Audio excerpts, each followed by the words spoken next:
ಮುಖ್ಯಮಂತ್ರಿ ಸಿದ್ದರಾಮಯ್ಯ ಯಾವಾಗಲೂ ಕೂಡ ಸೇಫ್. ಸಿಎಂ ಸಿದ್ದರಾಮಯ್ಯ ಪರ ನಾವೆಲ್ಲರೂ ಕೂಡ ಶಾಸಕರಿದ್ದೇವೆ ಅಂತ ಹೇಳಿದ್ದಾರೆ. ಚಿಕ್ಕಬಳ್ಳಾಪುರದಲ್ಲಿ ಸಚಿವ ಎಂಸಿ ಸುಧಾಕರ್ ಹೇಳಿಕೆಯನ್ನ ನೀಡಿದ್ದಾರೆ. ಸಿಎಂ ಸಿದ್ದರಾಮಯ್ಯ ಯಾವಾಗಲೂ ಸೇಫ್, ಅವ್ರ ಪರ ನಾವೆಲ್ಲ ಶಾಸಕರಿದ್ದೇವೆ ಅನ್ನುವಂತ ಮಾತನ್ನ ಹೇಳಿದ್ದಾರೆ. ಸಿಎಂ ಡಿಸಿಎಂ ಎಲ್ಲರೂ ಕೂಡ ಒಗ್ಗಟ್ಟಾಗಿ ಕೆಲಸ ಮಾಡ್ತಿದ್ದಾರೆ. ನಮ್ಮ ಒಗ್ಗಟ್ಟನ್ನ ನೋಡಿ ವಿಪಕ್ಷಗಳಿಗೆ ಹೊಟ್ಟೆ ಉರಿಯಾಗಿದೆ.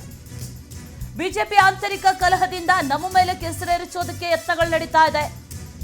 ರಾಜ್ಯ ಸರ್ಕಾರವನ್ನ ಅಸ್ಥಿರಗೊಳಿಸಲು ಎಚ್.ಡಿ. ಕುಮಾರಸ್ವಾಮಿ ಯತ್ನಿಸ್ತಾ ಇದ್ದಾರೆ ಅಂತ ಹೇಳಿದ್ದಾರೆ ಎಂಸಿ ಸುಧಾಕರ್.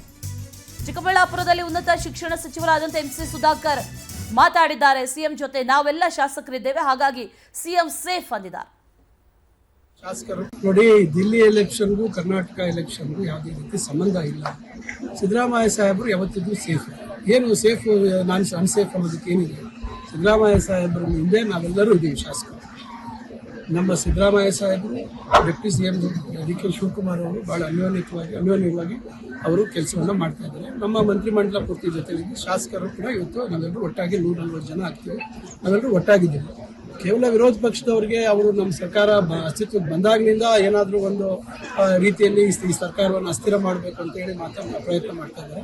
ಯಾಕೋ ಸ್ವಲ್ಪ ಇತ್ತೀಚೆಗೆ ಕುಮಾರಸ್ವಾಮಿ ಅವರು ಸ್ವಲ್ಪ ಹೇಳಿಕೆಗಳನ್ನು ಕಮ್ಮಿ ಮಾಡಿದ್ದಾರೆ. ಯಾಕಂದರೆ ಸ್ವಲ್ಪ ಅವ್ರಿಗೆ ದೆಹಲಿಯಲ್ಲಿ ಕೆಲಸದ ಒತ್ತಡ ಜಾಸ್ತಿ ಆಗಿದೆ. ಸಂತೋಷ. ಅದೇ ರೀತಿ ರಾಜ್ಯಕ್ಕೆ ದೇಶಕ್ಕೆ ಒಳ್ಳೇದು ಮಾಡಲಿ ಕುಮಾರಸ್ವಾಮಿ ಅವರು, ನಾವು ಬೇಡ ಅಂತ ಹೇಳಿಲ್ಲ. ಬಿಜೆಪಿಯವರು ತಮ್ಮ ಆಂತರಿಕ ಕಚ್ಚಾಟದ ಒಂದು ಇದರಿಂದ ಹೊರಗೆ ಬರಲಿಕ್ಕೆ ವಿನಾಕಾರಣ ನಮ್ಮ ಸರ್ಕಾರದ ಮೇಲೆ ಇನ್ನೂ ಸಲ್ಲದ ರೀತಿಯಲ್ಲಿ ಅಸ್ಥಿರ ಇದೆ. ಮುಖ್ಯಮಂತ್ರಿಗಳು ಬದಲಾವಣೆ ಆಗ್ತಾರೆ. ಮತ್ತೊಂದು ಸ್ವತಃ ಮುಖ್ಯಮಂತ್ರಿಗಳೇ ಬಹಳ ಸ್ಪಷ್ಟವಾಗಿ ಹೇಳಿದ್ದಾರೆ, ಹೈಕಮಾಂಡ್ ಏನು ತೀರ್ಮಾನ ಮಾಡುತ್ತೆ ಅದಕ್ಕೆ ನಾವು ಬದ್ಧವಾಗಿದ್ದೀವಿ ಅಂತ.